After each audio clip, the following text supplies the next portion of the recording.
We are creatures of desire. What we most desire is meaning.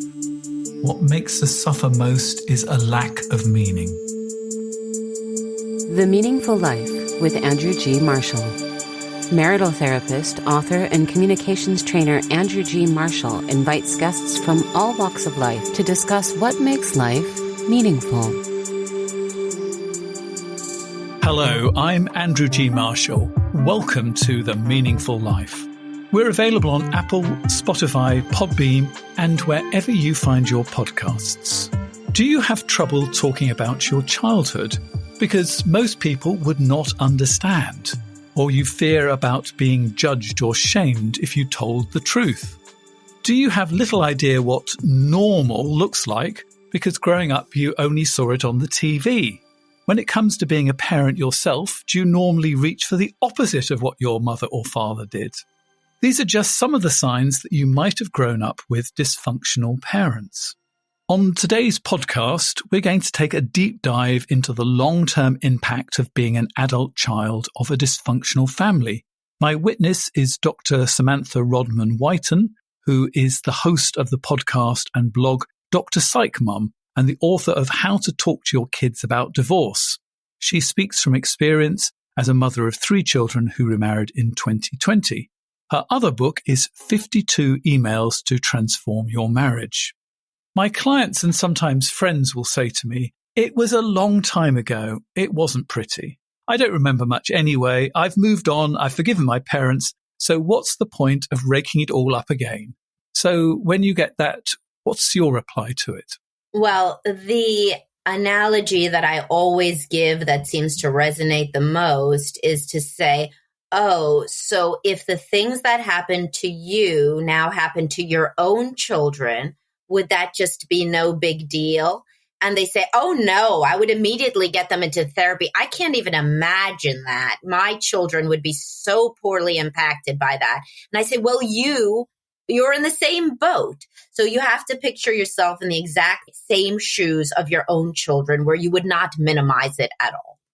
That is the most beautiful way of putting it. Thank you very much. And I hope that's got everybody sitting up and saying, okay, we will listen to this podcast then. So how did your childhood make you the therapist you are today? Oh my God, Andrew, it would go over time. But I mean, I don't even really believe that there are many of us therapists who are very passionate about our work that did not grow up in dysfunctional homes. I can't imagine why somebody would be interested in it or why they would persevere, dealing with what could be considered quite a depressing occupation unless you have some skin in the game of trying to help people not go through things that you yourself went through, in which case it is kind of a healing occupation. My parents were not in a happy marriage. They are still together. They don't listen to any of my stuff, so it's no biggie to talk about. Hi, parents. I can't imagine out of all the things they would pick a different person's podcast to listen to at first. But anyway, it's certainly no surprise. They were not happily married. And as a child, and I was an only child, so I do think that it's a lot more pressure when you're an only child in that situation. I've seen that in clients later. But I remember trying to explain them to each other, thinking that would work out, starting at like 4. Big, spoiler alert, that did not work. And they continued fighting in perpetuity. And that was the beginning. But there were also many other things. I mean, I think, they could each have been diagnosed with almost, the entire DSM between the two of them. So it gave me a real good internship in that, starting at, again, at consciousness. I read somewhere, you'll find this amusing, that thing that about how Tiger Woods, how you need like 3,000 hours of experience or something to get good at something. And I said, adult children of dysfunctional families have that by like age 10, so they could just go immediately into private practice. But yes, that is. And anxiety is also a big one that I talk about. It was a very anxious household. So that was a particular thing that I like to work with people on, is not transmitting their own anxiety to their children, because I was a real case study for how that happened.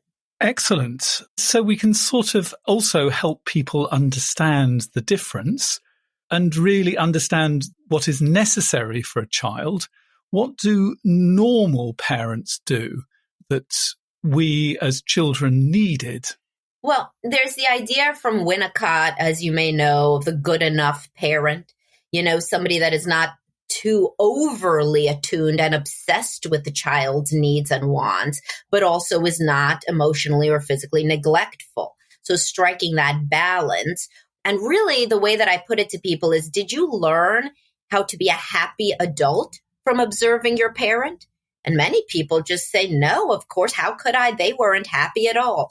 So a more functional adult is a happy adult, somebody who gets some sort of joy about everyday life. Their entire identity is not being a parent or obsessing about the child, nor is it being an adult outside of being a parent. They balance being a parent with being an adult in other ways, and they seem to be relatively happy. And that happiness transmits itself to the child such that the child feels that they are being taken care of by a happy and competent adult that they wish to emulate. One of the ways I put it is that the job of a parent is to help a small child regulate their feelings, because a small child doesn't know how to regulate. A good example would be a toddler tantrum.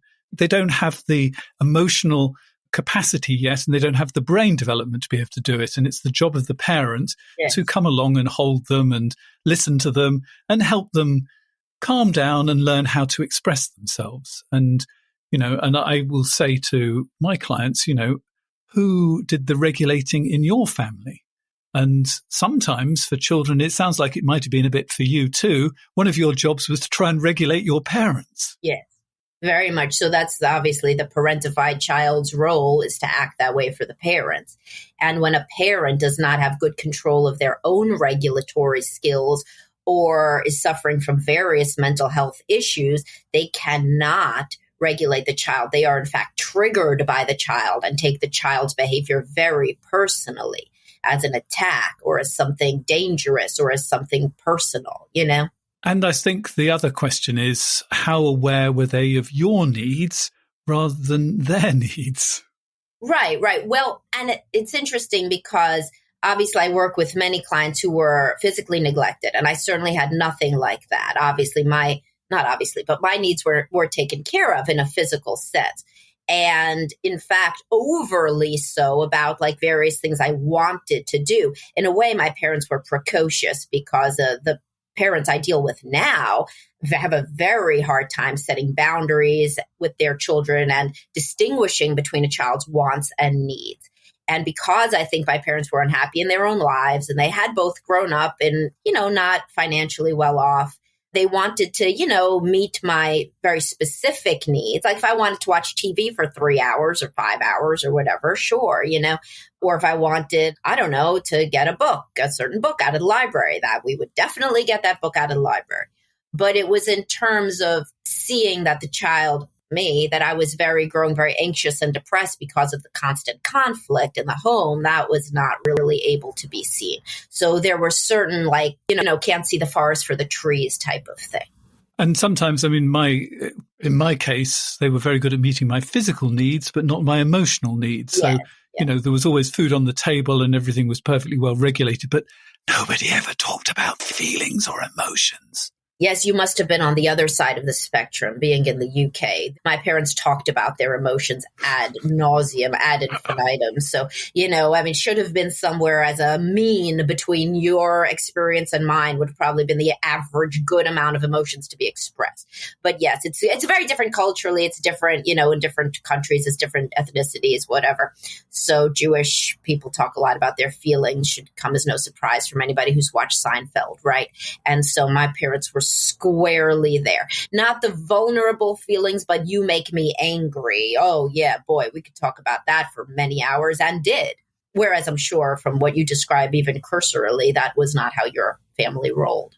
Yeah, I never saw my parents angry at all. They never argued at all. We might get a sort of a damp snub and a minor little spat that was over in 2 seconds, that was sort of unexpressed and all under the radar. The loudest sound in our household was the grandfather clock ticking in the hallway. Yes, that is certainly things that I saw on TV and seemed very alien to me. And I'm getting better at them because my second husband is a WASP. So, they didn't do that either. So it was more like the grandfather clock scenario. Very alien to me, but something that over the decade and a half that I've worked with couples, I've seen, parents can go on either extreme. Neither extreme is good. Generally, we want people who can express their emotions in a regulated way, not express them, but not overexpress them. So am I thinking that sort of dysfunctional falls into two categories, the sort of emotionally distant, shut down, unavailable, and the histrionic, I can't even say it, yes, and the sort of unpredictable? Yes, for sure. And I think that those people relate very differently to one another. When you grow up, I see obviously, and you see people who are preoccupied or anxious attachment drawn to people who are avoidant attachment. The avoidant attachment often grew up in the restricted, the emotionally constricted household, and the preoccupied attachment or the pursuer often grew up in more of a chaotic household, and they're like screaming and yelling, trying to get the avoidant one to emote. And in some ways, both of them on a superficial level are very attractive to each other, because if you've had nothing but histrionics, calm is absolutely wonderful. And if you've had nothing but calmness, a little bit of, Seinfeld is, wonderful. Yes. Until you get a little bit beyond the surface, and then you discover this is both your greatest desire and your biggest nightmare. Yes. All rolled into one. For sure, definitely. And also when children come onto the scene, then each of the people tends to grow more critical of the other, perceiving, that the histrionic woman calls the non-emotional man a robot that's not teaching the children how to have feelings, and that he calls her crazy and putting the children into a very chaotic and volatile, environment. And neither is wrong and neither is fully right. So are there any other signs that you grew up in a dysfunctional family that we haven't covered? Well, I think the thing that you said about TV is very relevant, because I've talked to people, and this is always a real light bulb moment.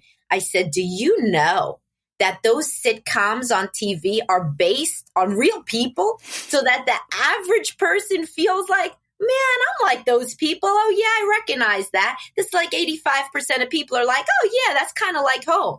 In the middle of the bell curve, by 85%. And then other people are like, oh no, that's just television. If you're in an oh no, that's just television, then you probably grew up in a dysfunctional home. So I've put together sort of 8 impacts on children when it comes to adult children and their relationships, the sort of things that I see. So, and we'll go through them and let's see what you have to say about them. But the thing that I think I see the most in my practice, and I don't know about you, but it is the high achievers. They make things happen. They need to be in control. Sometimes they have problems actually finding relationships because most people don't like to be controlled. Do you find a lot of high achievers who come from dysfunctional families, and why might you? Yes, and the thing is that the majority of people who come from dysfunctional families do not turn out that way. So it is only the most resilient, or the ones who have the most compensatory mechanisms, like very smart, very high energy, something like that, that can pull them up out of that mire to become high achievers. But often they kind of need somewhat of a narcissistic persona. Like they need to be their own Superman, their own superhero, to rescue their own self out of that family and be their own inspiration, because nobody's there for them. So then those very same narcissistic traits that, and I know that term is overused, but I'm just saying the traits really that help that child get out of that dysfunctional home and help them be successful in relationships, those can be very difficult for a partner to deal with and can cause a lot of difficulty. And I think a lot of people don't actually see that connection. They say, I'm great at relationships at work, so why do I have so much trouble in and I have great friends, but I have such trouble in my intimate relationships? Yes, so then they usually, if they've only been married once especially, they'll blame it on the partner, because that just seems scientifically correct. Here they are. They engage with hundreds of people, thousands of people in a lifetime, and only one thinks that they're terrible. Well, statistically, right? They got a point, but it's invalid, because that's the only person with whom they show the entirety of their personality under stress, under duress, and the only person with whom their attachment issues get activated. And all the others can go home at the end of the day, can't they? Yes. So another thing I see is what I would call romance and fairy tale ending addicts. Yes. And that is a narcissistic actual criterion, the obsession with unlimited beauty or power or some other one. But yes, exactly. Very much. And why might you fall into that particular category if you've had dysfunctional parents? Because you never got it. It just, you want it so bad. You never saw it. And so these people have like multiple step plans. Like, oh, my parents did this wrong and this wrong and this wrong. And I'm not going to do those things wrong. So then therefore I am going to end up in, and I deserve to end up in, a perfect relationship. And it just doesn't work like that. In fact, it's the opposite. They didn't learn any skills of compromise, and you need to compromise with every human being you're in a relationship with. Except, of course, if somebody truly loves you, that you don't need to compromise because you'll both feel the same way about something.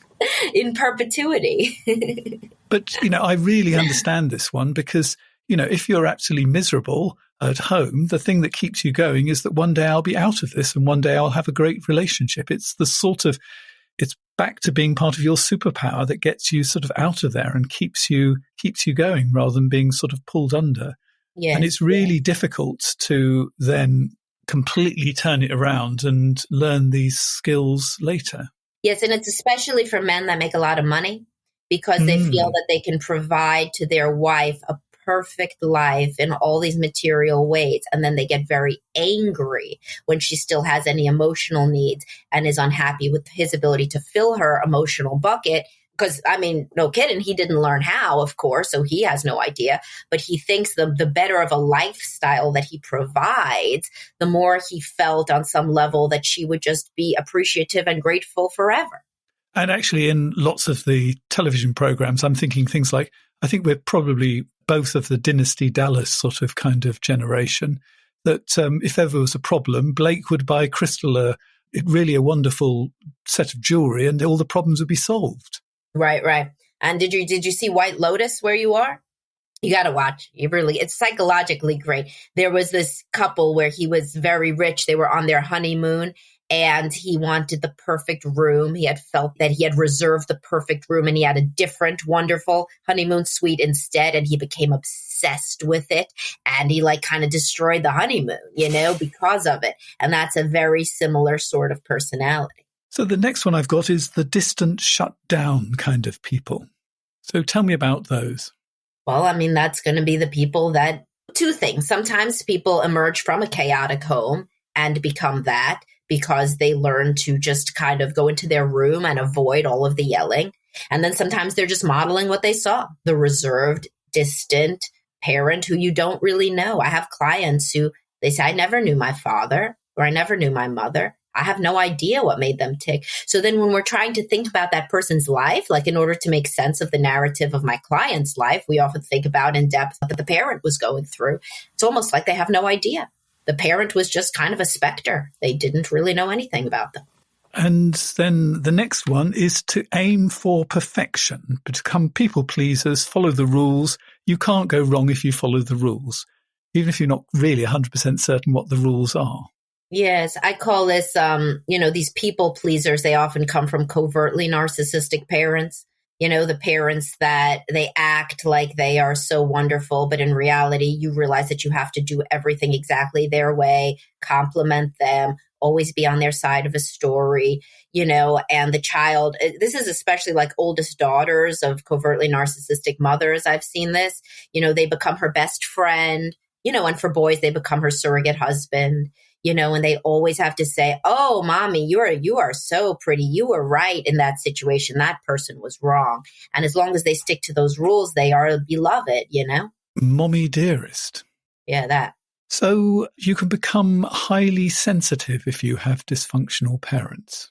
Well, yes, that I would say you can become rejection sensitive. So highly sensitive people, that's more of a trait. That's like Elaine Aron's work, 20% of people are highly sensitive people.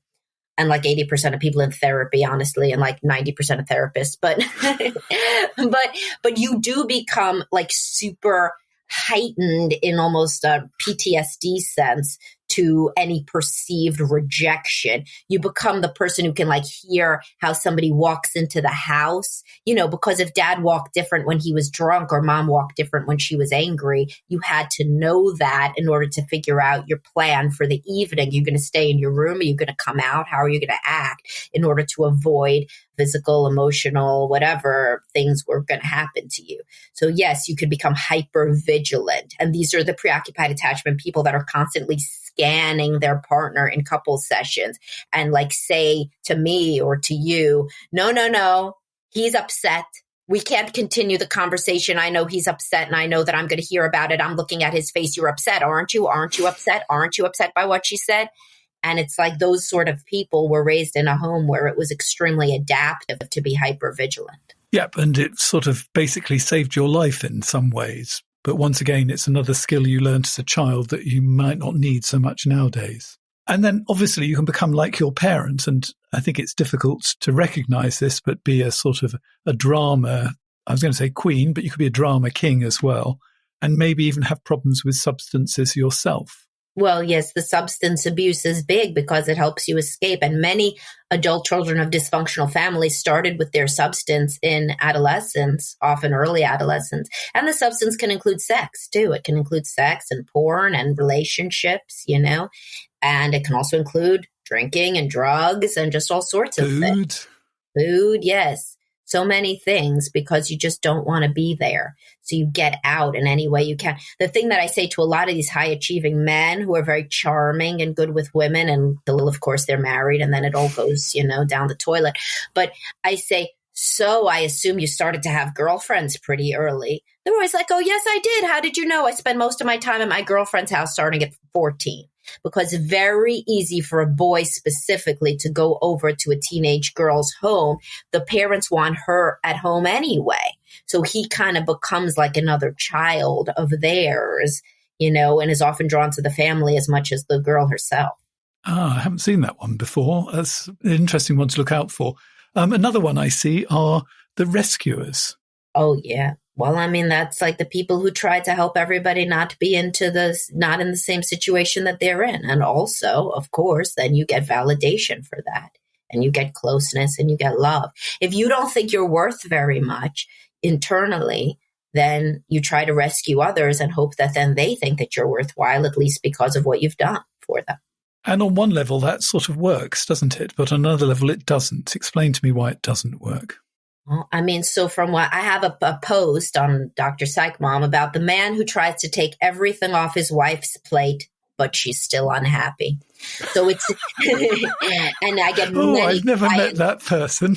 I get many clients from that because these guys try to literally, and of course women do it too. I also call it over-functioning, and I've not come up with that term, but that's a common term. If you think that if you do everything for somebody, then thank God, finally, then they can give you love. If their only job, the only thing they have to do in the day is give you love, then wouldn't that work? But instead, that person feels kind of useless and kind of like you're always looking down on them and kind of like they don't really have any meaning to you but to be a love giver, and in fact, then that makes the relationship much worse. They don't feel truly known or understood. And this one I see a lot, and this one's a positive one. They become seekers. They're one of the reasons we see a lot of them is because they want to sort of learn and they want to grow.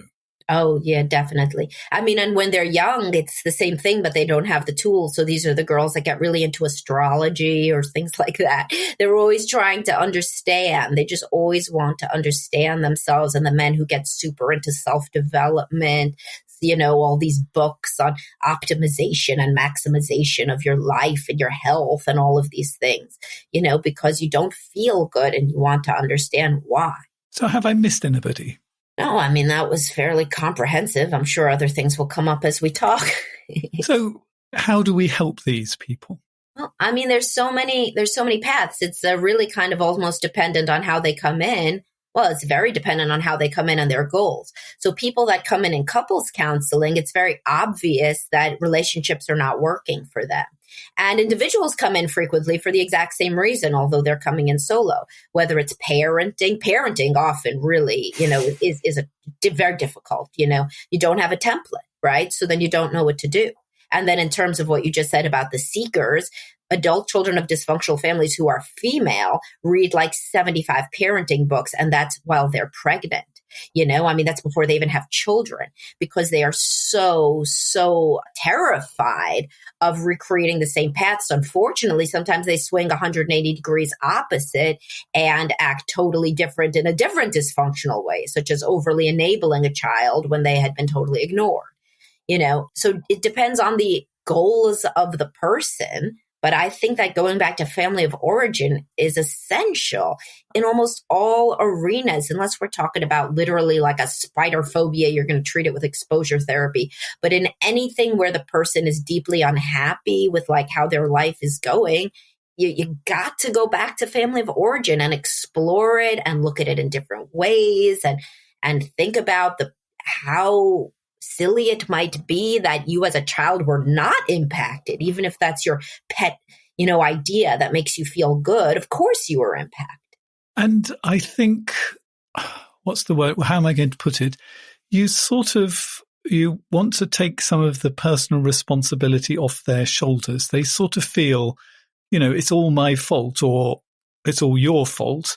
And I think it's really helpful to put it into a bigger context. Yes, people find it very, very validating in particular to read books. So there's certain books I always recommend, like Surviving a Borderline Parent or Adult Children of Emotionally Immature Parents, Children of the Self-Absorbed. There's so many. But when people read those books, they're like, oh my God, I thought it was just me. And then you're like, oh no, there are classic constellations of behaviors and traits, like the 13 traits of adult children of alcoholics. People get it, the laundry list, that thing. People, whenever they could see they weren't alone, then they're like, oh my God, well, I guess it is no wonder that I have trouble in my marriage or with my children or what have you. And beginning to see that actually what you're doing today is actually probably was a very good coping strategy when you were a child. There's nothing wrong with this coping strategy. It's sort of got you here today, because if you're in either of our offices, you've actually done really well in this world. Yeah, true. But it's no longer working for you because it has a sort of a sell-by date, and you've sort of got to find some new strategies. And I find that is a very helpful idea for people. Yes, and validating that at the time they were doing the right thing and the thing that enabled their survival. And they learned to do that thing because it was helpful. And now maybe they could learn to do a different thing. So do you think it helps to try and change your relationship with your parents? That's such an individual decision. For many people, it's more effective to accept that they will never change, and that trying to make them change is a fool's errand and really isn't going to help you in the long run. Now it's kind of your time to shine, and you got to really focus on yourself, your kids, your relationship, and just say that it is what it is for them. Yes, but I think you can change the way that you interact with your parents. That's for sure. There's no way you're going to change your parents' personality. You can approach them differently. And I think that is something that's really helpful. Yes, approaching them differently and frequently not getting caught into the drama, creating boundaries, gray rocking, Gray rocking? Gray rocking is a term of being literally boring like a gray rock. So somebody who's narcissistic or borderline, this would not be for the parents who are withdrawn anyway, but for the more dramatic, histrionic parents, they try to hook you into some sort of story, or they try to get information about you that they could potentially use against you, not for internally really malicious motivations, but because that's how they relate is via drama and histrionics. And instead, you just kind of talk about the weather. You just have a smooth, bland expression. You don't give them anything to work with. It's just kind of how you would talk to a crazy person if they sat next to you on the subway. It's just kind of, you just really bland, boring like a gray rock. And this is a very useful, practical strategy for many people who deal with more of these narcissistic or borderline trait people. I've never heard the phrase before, but I really love it. I think I'm going to have to adopt that from now onwards. Gray rock. I have a whole podcast episode about it. And I had my then 12-year-old do it with me. Like I was going to teach her how to do it. And then I acted like, like super, like crazy, like starting with her. Well, what do you think about this? Huh? What about this? What are you doing? What are you doing for this? And she would just be like, oh, I'm fine. I'm good. Things are good. Things are good, and it's just like you're not giving them anything to hook into at all. So then they just move on to the next, potential victim. I sometimes suggest puppy training your parents. So with puppy training, that if puppies do things that are annoying, like leaping up at you, if you react, even though it's negative reactions are just as good as positive reactions. Yes. So in fact, you have to ignore the puppy that's actually jumping up at you. The time that you don't ignore the puppy is when it's actually lying there peacefully on its... being good. So you catch them being good and you give them the attention at that point. So you reinforce that way the things that you do like. So, if they're talking about, for want of a better word, nice subjects, and they're playing nice, then you are engaging and being pleasant. Mm-hmm. And Wendy Bahari in her book, Disarming the Narcissist, talks about this a lot. So somebody like rewarding only the behaviors that you want to keep going. So like, let's say the narcissist and this, your husband, let's say, says, oh, I got you like $3,000 worth of clothes for your birthday. And they want you to jump up and down over how, wealthy they are and how amazing they are. Instead, you say, thank you for remembering my birthday. That's very nice of you. Because the thing that you want to reward is just the core kind thing versus giving them this adulation, that they want for this over the top thing. So you're rewarding only what the more adaptive and functional behavior is that you wish that they would replicate. It always makes my clients laugh is treat your parents like they're a puppy. Yeah, for sure. So when do you emotionally distance yourself from them? Is there a moment when parents become so dysfunctional that you have to save yourself? So when there's an empathic rupture with the parent, so like for women, for example, if they had a great hope burning in their heart that somehow when they had a child, their narcissistic mother would emerge into a wonderful grandmother who was giving and loving. And then the baby is born. And it turns out that the mother doesn't want to cancel her cruise that was already scheduled for the due date. And she's still going to be cruising for 3 weeks afterwards. And then she comes over for 10 minutes and says, what a beautiful baby, and leaves. At that moment, it's kind of hard to go back because that just shows that she's always kind of going to be the same person. And that could be a real aha moment that the woman has to grieve and process, but things are no longer the same. Or, for example, like I have clients who become very successful, a man who becomes very successful financially or, gets a big promotion and his father still doesn't say anything nice to him. Like he thought he could get up to a place where his father would have to be nice or recognize something in some sort of way or say, I'm proud of you or I love you. And he just doesn't. And at that moment, there's usually a moment where you're like, I guess it will never change. And when you get to that moment is when people frequently come into therapy and say, how do I deal with this? Do I go no contact? Do I go low contact? What do I do? And what would you say to that? Again, it's super individual. Some people do go no contact. Some people go low contact and keep the grandchild relationship alive between their kids and the grandparent. I mean, some people could figure out different ways of dealing with it. Some people work through their own stuff and even forgive their parents, whether or not they tell them that, because they realize that kind of it was worse probably for their parents. Parents did the best they could, which turned out to be not good. But, it is what it is almost. The happier people are in their lives and their current relationships. The other thing is that if you really, really hate your parent on a deep level because you think that they made you messed up and that they are at the root of your marital issues, but then let's say you fix your marital issues, often a lot of your resentment somehow dissipates because you're no longer struggling with that issue. And the other problem, of course, is your partner and your parents. Oh, yes. That's a big problem. But as I tell people, I have a podcast that says your in-laws are never the problem. It's always how your partner is dealing with their parents. Always. Because what would women's favorite thing be? They go over and they hang out with the man's parents, and he comes back and he's like, man, is my mother a Looney Tune or what? Oh my God, like what a panty dropper, right? She would be thrilled to have that conversation. She would love it.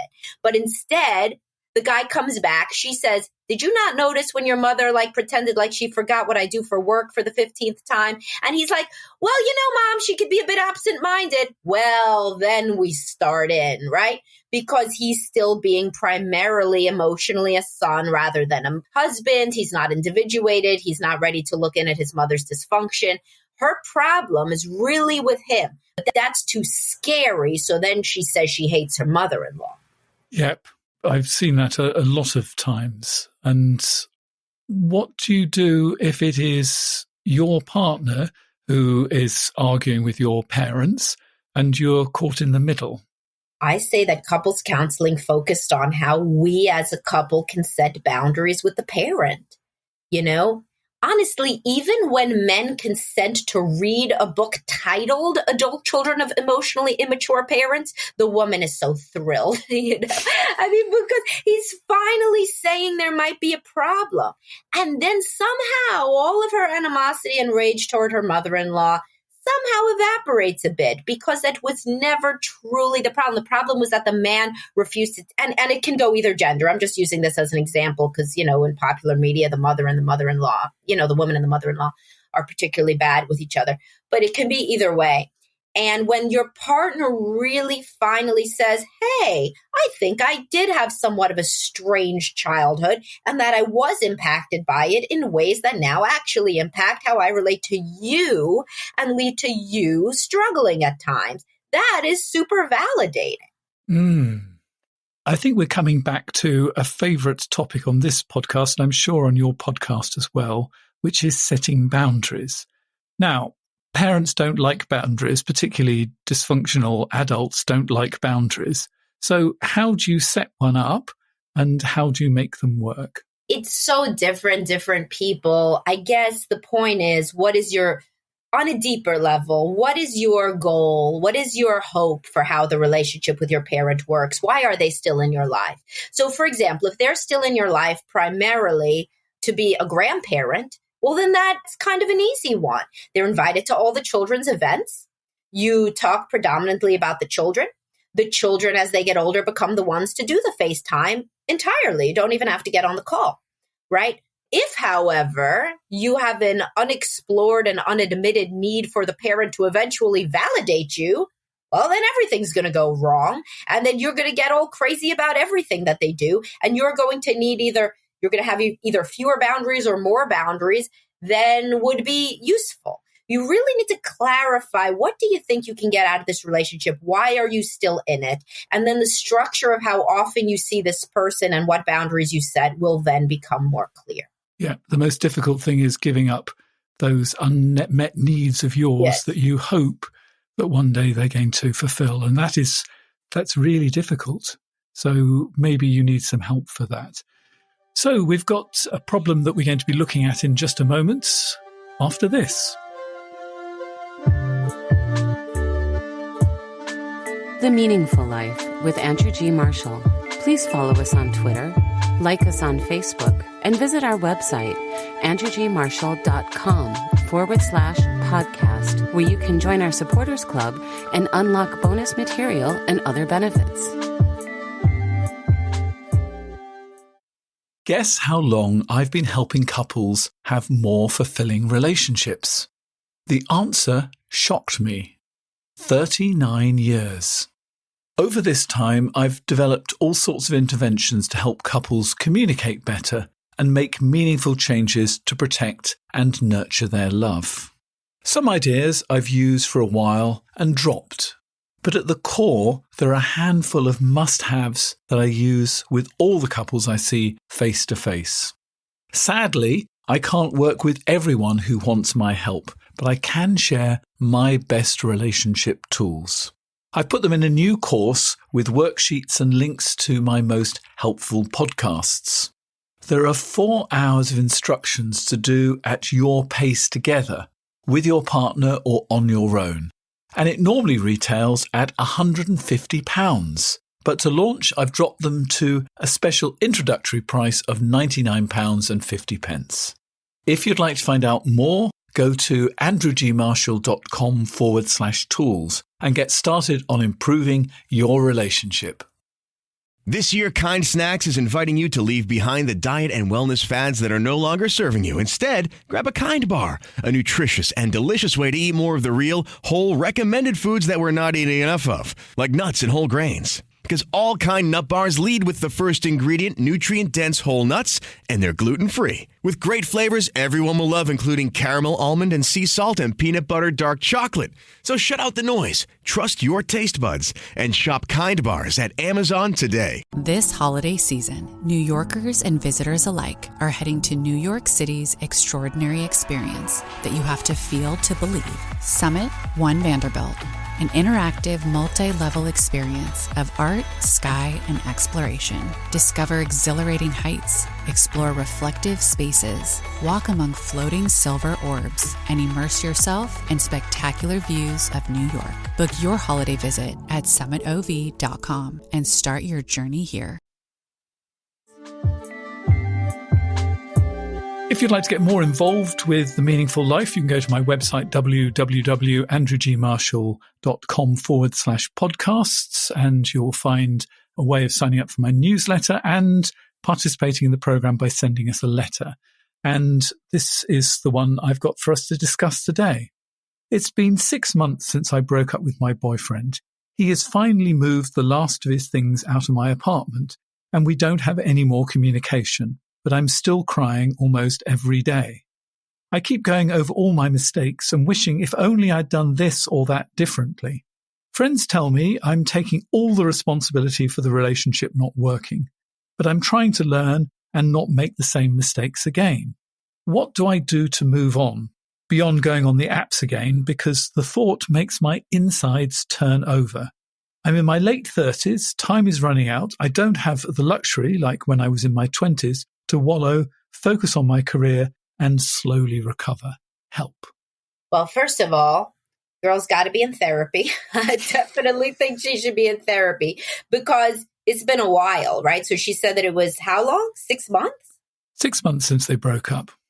Yeah, well, I mean, that's a long time to be feeling this bad. I would imagine she struggles with quite a bit of insecure attachment and has a core fear that she is unlovable, you know?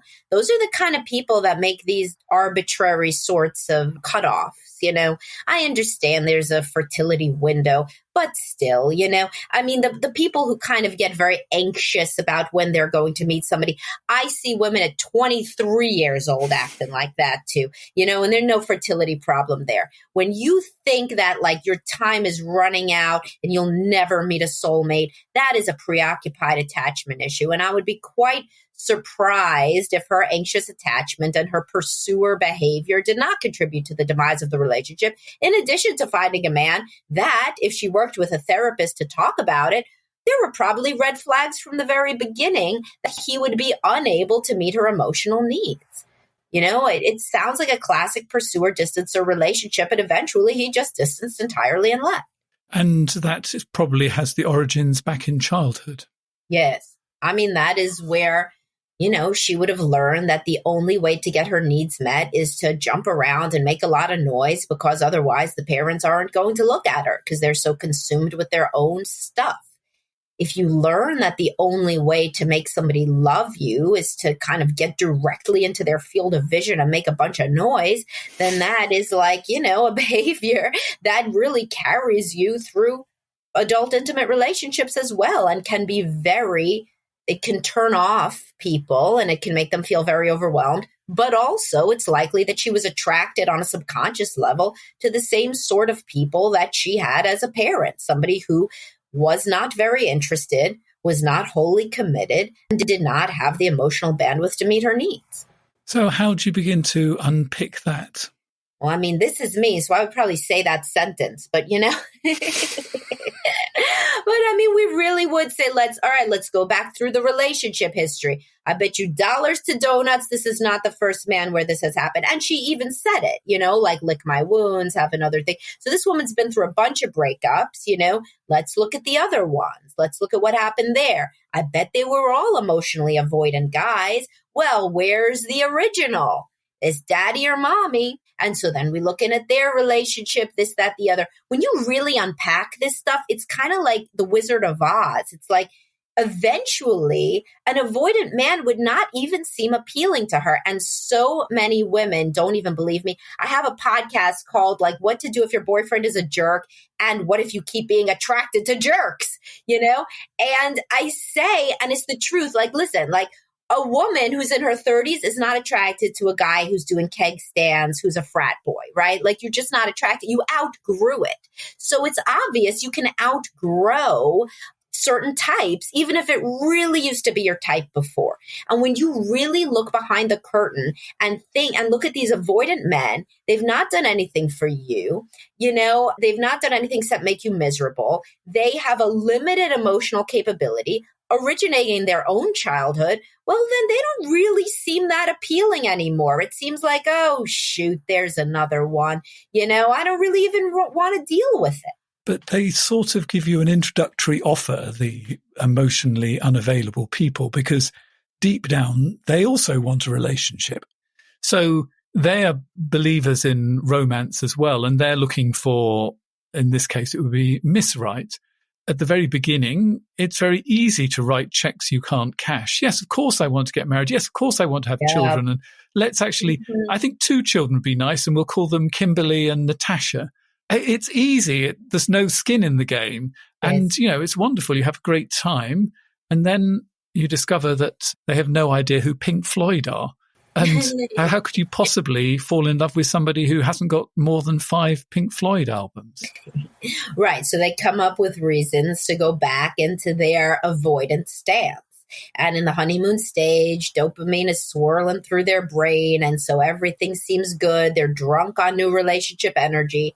And after that honeymoon stage stops, they're like, wait a sec. I do not really want to merge with this person. I will lose some of my own hard-won identity, and it's scary. And I've never experienced anything like it. And actually, they act pretty crazy because they do. Because, of course, they are a avoider goes to a pursuer, and the pursuer gets activated by the avoidant and vice versa.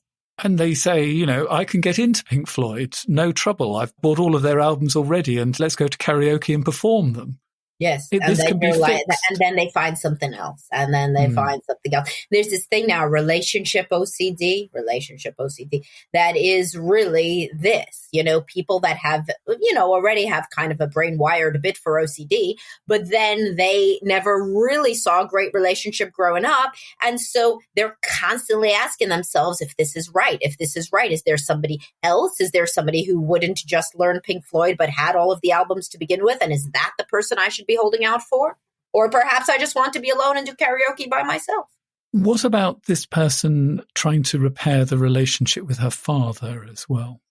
She said that in the letter? What did she say? No, she doesn't. She doesn't mention her father at all. But what you're saying is that this started somewhere. It started somewhere. It's either the father or the mother. So it doesn't really go, in my experience, on gender lines. But if there were an avoidant parent, then she would start to think about it.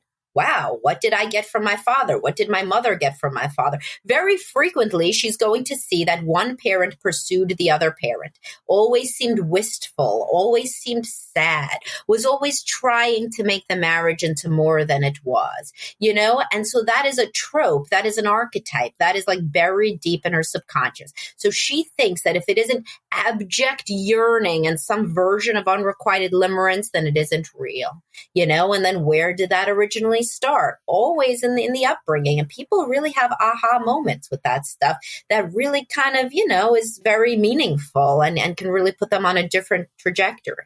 Well, I hope that our correspondent had some aha moments there.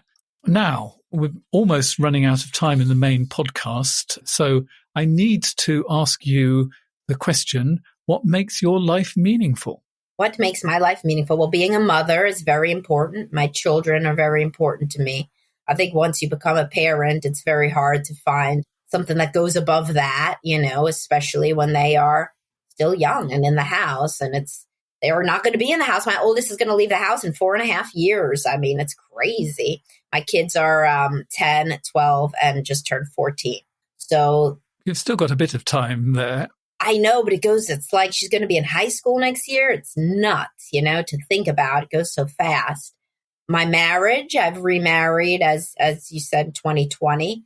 Got some good people working for you there. I don't know where they but it is on my wrist too. I have my tattoo of my anniversary. So it's important to me to have a good marriage as a template for my children. It's meaningful to me. My middle daughter, the more emotional one, said to me, "Oh, I'm going to want to find a boyfriend just like Johnald because he's so nice to you." His name is John. They call him Johnald from when they were little. I think Donald Trump was big. but hopefully anyway, your husband is nothing like Donald Trump. Nothing like him, but still Johnald. But yeah, she said, "Oh, I'm going to have to find a boyfriend who treats me just like Johnald treats you." So that felt good to me to feel that, especially the things that we're talking about today, very salient to that, to think that it's a good template. And my career. I mean, it's very important to me to help people. It always has been. You started young. Yeah, I started young, man. I was precocious. And now, I get still like emails out of all the stuff I did years ago. Over here, you could see I had an op-ed in the Washington Post years ago, probably 10 years ago, about that having toddlers was hard for me. And every stage of parenting isn't good for everybody. And, that was a very hard stage for me, 2 under 2. And then I ended up with 3 under 3.5. I had 2 under 18 months. That was rough. And it was intentional, which is even stupider, and so really no forethought. People still write to me about that. And they say, I was Googling if I'm a bad person or a bad mother, and I came upon your op-ed and it really made me feel a lot better. So whenever I can really normalize somebody's experience and make them feel like they're not as alone and that they're not as messed up, that's very important to me because, I wish that I would have had such things. People talk to me about things like that when I was younger, etc. So that is a big meaningful part of my life, is kind of normalizing people and helping them to see their experiences differently. Well, the conversation doesn't stop here. We're going to move on and talk about how to communicate with your partner about your dysfunctional childhood, because if you feel you can't tell this information without it being used against you, this is a big problem. So we'll be talking about that in a moment. If you want to hear the bonus material, you can subscribe directly via Apple or Spotify. If you want to become a supporter of The Meaningful Life and unlock the bonus material this way, here are the details. You've been listening to The Meaningful Life with Andrew G. Marshall. You can follow Andrew on Twitter, like him on Facebook, and please leave a review wherever you consume your podcasts. Making, editing, and distributing The Meaningful Life comes with substantial costs, and we'd like to ask for your help. Visit our website, andrewgmarshall.com/podcast, where you can join our supporters club and unlock bonus material for every program, send in a letter to be discussed by Andrew and his guests, and join a community of other people seeking to make their life meaningful. At the gold level, you get even more benefits. Production of The Meaningful Life with Andrew G. Marshall is by Michael Dooney. Social media by Madeleine Healy. Sound engineering and theme tune by Sebastian de la Luz Mendoza. And I'm Susie Colick. Please tell your friends and spread the word. Thank you.